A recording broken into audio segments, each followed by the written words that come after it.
우리 함께 인사 나눌까요? 주님의 이름으로 사랑하고 축복합니다 하고, 주님의 이름으로 사랑하고 축복합니다. 오늘 우리가 함께 살펴볼 본문 말씀은 신명기 8장 11절 말씀부터 20절 말씀까지입니다. 시간 관계상 18절부터 20절 말씀만 함께 봉독해 올렸습니다. 사람에게 있어서 가장 무서운 것은 망각이라고 합니다. 우리는 삶 가운데 잊어버리지 말아야 할 것을 잊어버려 큰 낭패와 화를 경험하는 경우가 자주 생깁니다.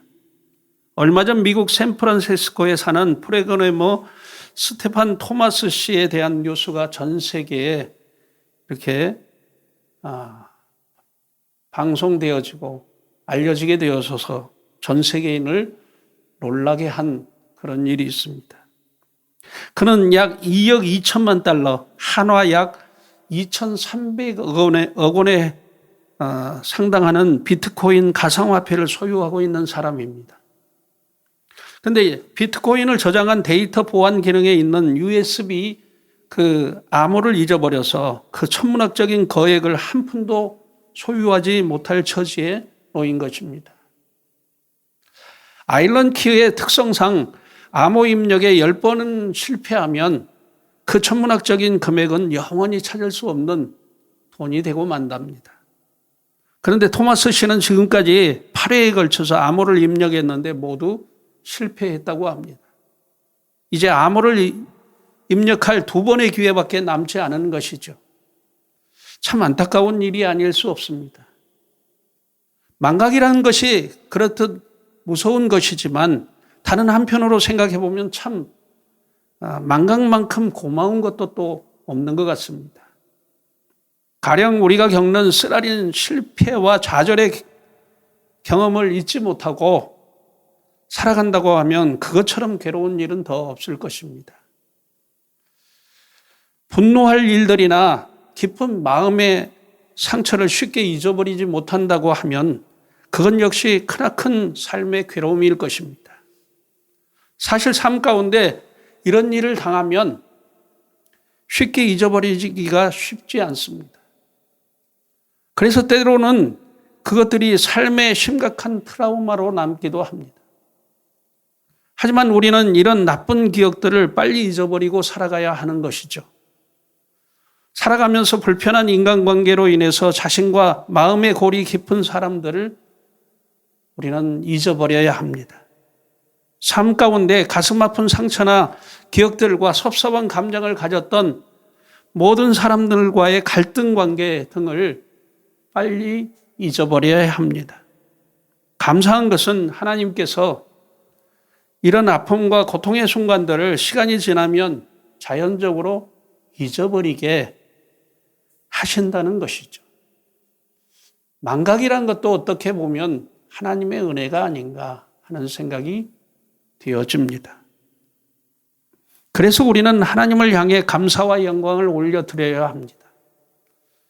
지혜로운 성도는 잊을 것을 쉽게 잊어버리고 또 기억할 것은 영원히 잊지 않고 기억하며 살아가는 성도일 것입니다. 그렇다면 우리가 영원히 기억하며 살아가야 할 것이 무엇일까요? 그것을 요약하면 2가지입니다. 첫째로는 내게 베푸신 하나님의 은혜를 우리는 잊어버리지 말아야 합니다.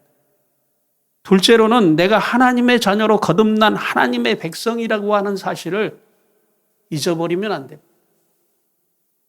오늘 본문 말씀은 이스라엘 백성들이 광야 40년 생활을 끝마칠 즈음에 하나님의 종 모세가 그 백성들을 향해서 엄히 경고하는 그런 권고의 말씀입니다.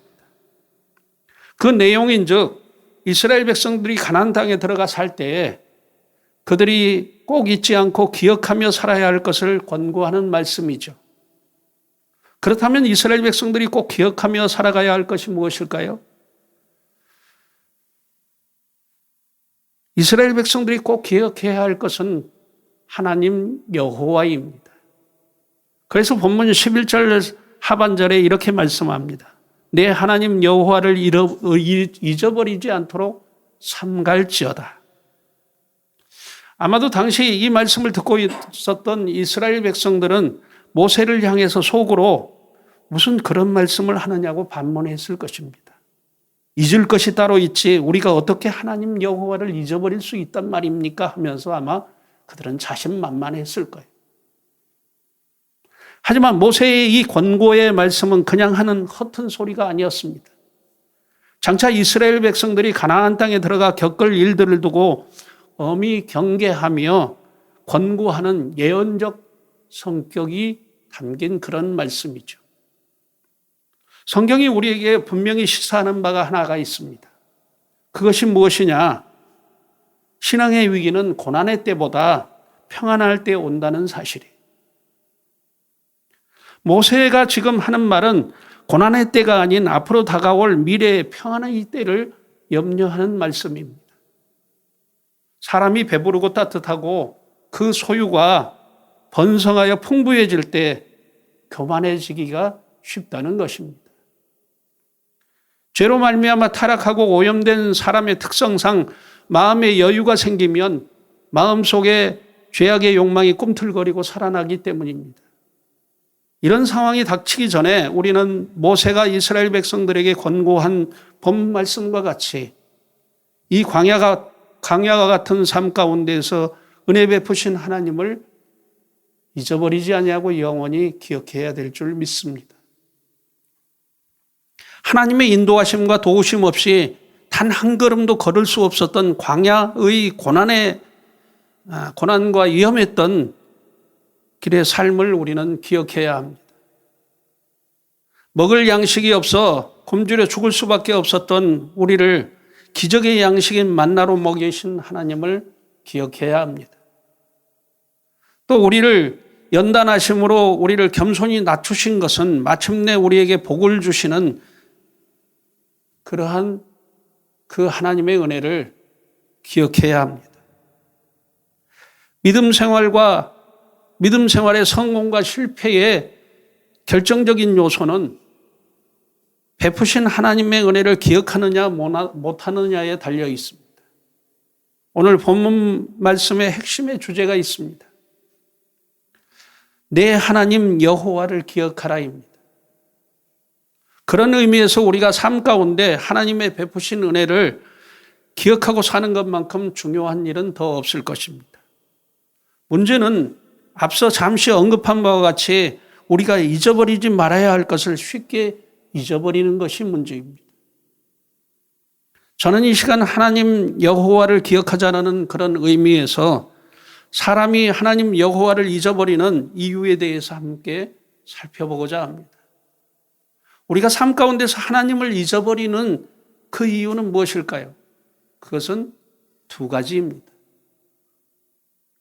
첫째로 하나님 명령과 법도를 지키지 않는 데 있습니다. 역대상 16장 12절부터 15절 말씀을 보면 다윗이 하나님 여호와의 법궤를 오베데돔의 집에서 이렇게 예루살렘으로 옮긴 후 이스라엘 백성들을 향해서 이렇게 당부합니다. 우리 같이 함께 읽어볼까요? 시작. 그의 종 이스라엘의 후손 곧 택하신 야곱의 자손 너희는 그의 행하신 기사와 그의 이적과 그의 법 기억할지어다. 그는 여호와 우리 하나님이시라. 그의 법도가 온 땅에 있도다. 너희는 그의 언약 곧 천대에 명령하신 말씀을 영원히 기억할지어다. 다윗이 이스라엘 백성들을 향해서 당부한 말의 핵심은 여호와를 기억하라입니다. 다윗은 특별히 하나님의 법도를 기억하라고 명령합니다. 하나님의 법도는 하나님의 언약의 말씀으로서 곧 자손 천대에 명령하신 하나님의 언약의 말씀입니다. 그 말씀을 영원히 기억하라고 당부합니다. 솔직히 우리가 삶 가운데서 하나님 여호와를 잊어버리는 이유가 무엇이냐? 그것은 다름 아닌 하나님의 법도 곧 하나님의 말씀을 기억하지 못하고 살아가는 원인 때문에 그렇습니다. 목회 사역에 나타난 데이터를 분석해 보면 많은 사람들이 하나님의 진리의 말씀을 잘 이해하지 못함으로써 믿음 생활을 포기하고 만다고 합니다. 하지만 하나님의 말씀을 기억하고 그 말씀을 따라 살려고 힘쓰는 자는 주님의 몸된 교회의 충성스러운 일꾼으로서 사명을 다하는 삶을 살아간다고 그렇게 말씀합니다. 그러므로 주의 법도와 계명을 지켜 행하는 삶이 그 무엇보다도 중요합니다. 다윗은 시편 119편 9절부터 11절을 통해서 이렇게 고백합니다. 같이 함께 읽어볼까요? 시작. 청년이 무엇으로 그 행실을 깨끗게 하리이까? 주의 말씀만 지킬 따름이니라. 내가 전심으로 주를 찾아 싸우니 주의 계명에서 떠나지 말게 하소서. 내가 주께 범죄치 아니하려 하여 주의 말씀을 내 마음에 두었나이다. 다윗의 고백에서 우리는 무엇을 발견합니까? 주의 말씀을 지키며 살아가는 삶이 믿음의 승리의 삶이며 하나님 앞에 범죄치 않는 삶이라고 하는 사실입니다. 자칫 우리가 하나님의 말씀을 떠나 살게 되면 하나님을 잊어버리게 되고 그 삶은 죄악 가운데서 방황하는 삶이 되고 마는 것입니다. 원어 성경인 히브리어와 헬라어 성경에는 죄에 대해서 같은 단어를 사용하고 있는 것을 보게 됩니다. 히브리어로 죄는 하타라는 그런 단어를 사용했는데 그 뜻은 빗나가다 또는 죄를 짓다 그런 뜻이에요. 또 헬라어로는 죄를 하말타노라고 그렇게 단어를 사용했는데 그 뜻은 관역을 빗나가다 혹은 죄를 짓다입니다. 화살이 관역에 명중해야 되는데 관역과 멀어지면 그것이 바로 죄라는 것이죠. 여기서 관역이 뜻하는 것은 무엇일까요? 그것은 하나님의 말씀 곧 주의 법도입니다. 하나님의 말씀 주의 법도가 관역이 되어야 되는데 화살이 그 관역을 벗어나서 관역과 멀어지는 것이 바로 죄라는 거예요.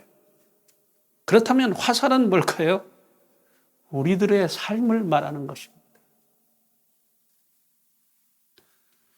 그러므로 하나님의 말씀 곧 주의 법도를 따라 사는 삶이 곧 하나님 여호와를 영원히 잊어버리지 않고 기억하는 삶인 것입니다. 저는 간절히 바라고 소망합니다.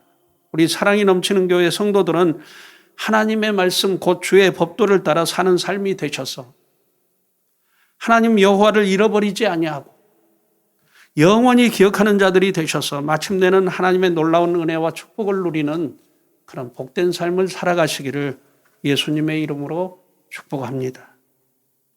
우리가 삶 가운데서 하나님 여호와를 잊어버리는 이유가 무엇일까요? 그 두 번째 이유는 교만이 그 원인입니다. 그리스도인에게서 가장 경계하고 주의해야 할 것은 뭐냐?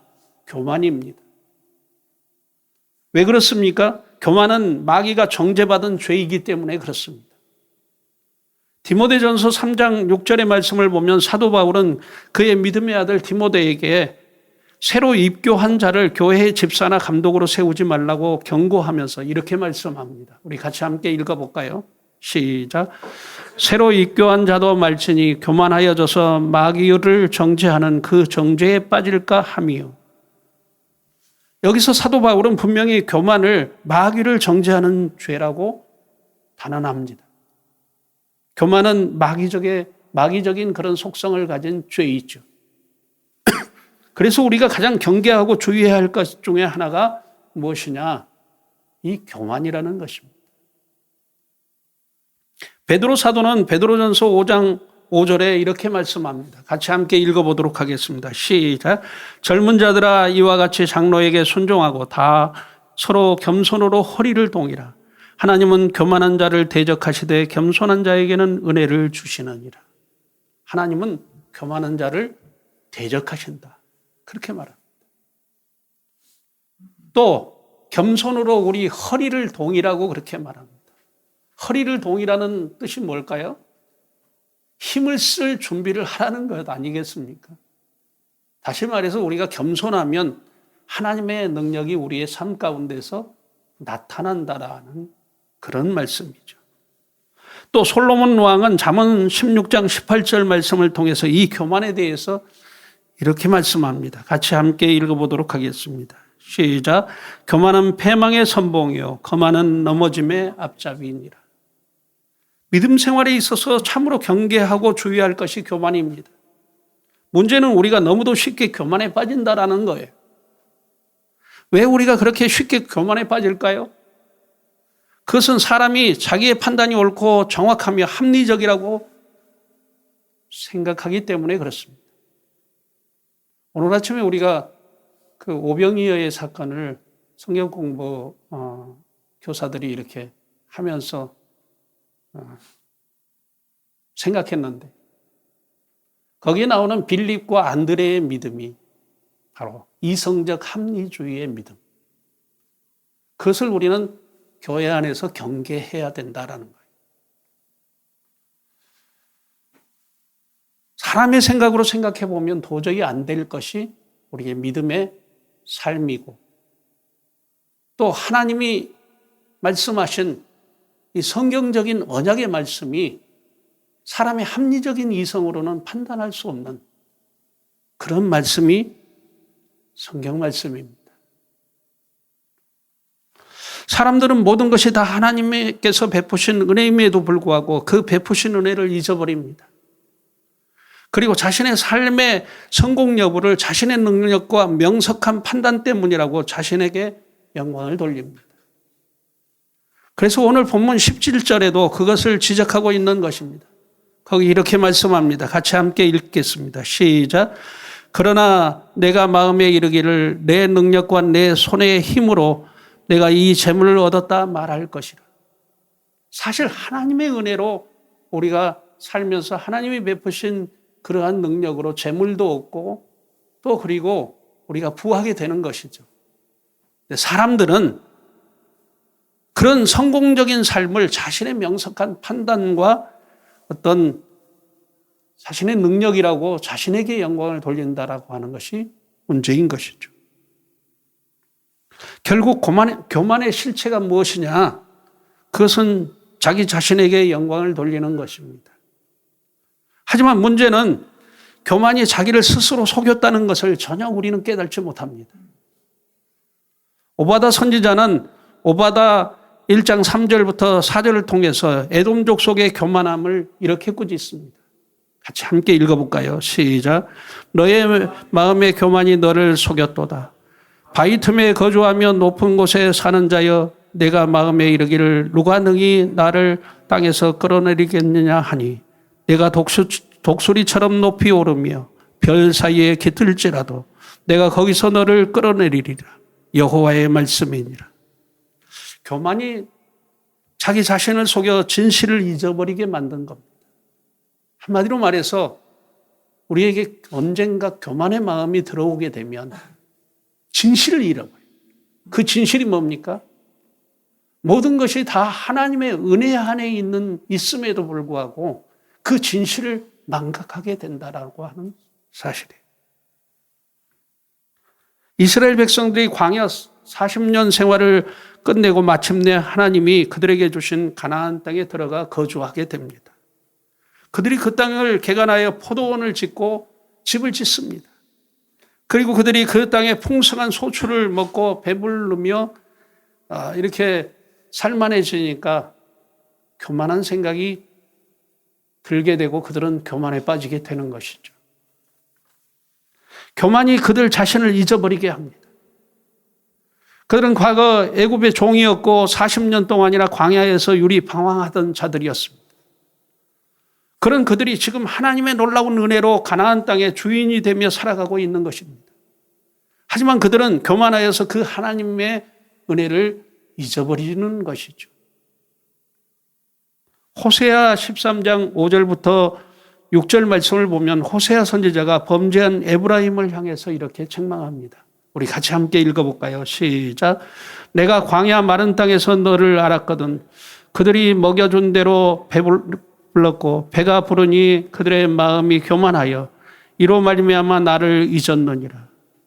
호세아 선지자의 핵심적 요점이 무엇이냐?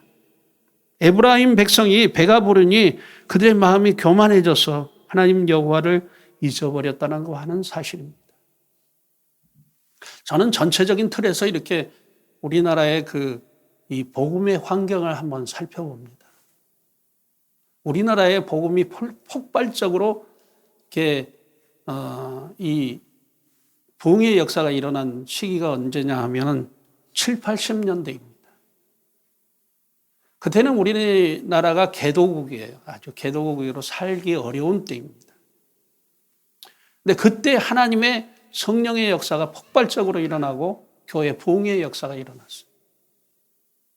그때에는 아이들한테 사탕 하나씩, 사탕 봉지 하나 가지고 나가면 아이들을 무려 한 4, 50명씩 전도해가지고 교회로 데리고 왔어요.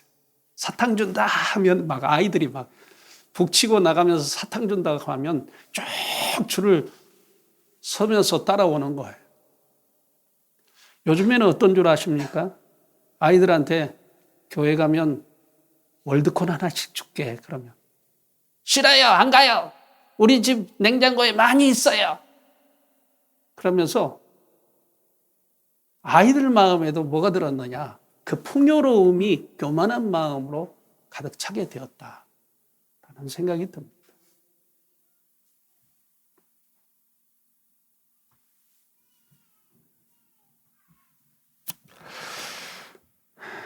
오늘 본문인 신명기 8장 12절부터 14절의 말씀 역시 같은 뜻의 말씀입니다. 우리 같이 함께 읽어볼까요?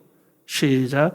내가 먹어서 배부르고 아름다운 집을 짓고 거주하게 되며 또 내 소와 양이 번성하여 내 은금이 증식되며 내 소유가 다 풍성하게 될 때에 내 마음이 교만하여 내 하나님 여호와를 잃어버릴까 염려하노라. 여호와는 너를 애굽 땅 종되어 끌어내시고. 사람들이 어리석은 것은 삶이 풍족하게 되면 교만해져서 하나님의 베푸신 은혜를 쉽게 잊어버린다라고 하는 사실이에요. 그리스도인은 겸손해야 됩니다. 우리가 누리는 모든 것이 다 하나님의 베푸시는 은혜임을 우리는 깨달아야 합니다. 우리에게 맡기신 돈과 재물 그리고 명예와 생명, 구원의 은혜를 오직 하나님께 영광 돌리는 그런 성도들이 되어야 합니다. 오늘 본문 18절 말씀을 함께 봉독함으로 오늘 말씀을 마치고자 합니다. 18절 말씀을 같이 함께 읽겠습니다. 시작. 내 하나님 여호와를 기억하라. 그가 내게 재물 얻을 능력을 주셨음이라. 이같이 하심은 내 조상들에게 맹세하신 언약을 오늘날같이 이루려 하심이니라. 저는 이 말씀이 여러분 삶에 그대로 열매 맺는 그런 삶이 되시기를 예수님의 이름으로 축복합니다. 기도하겠습니다.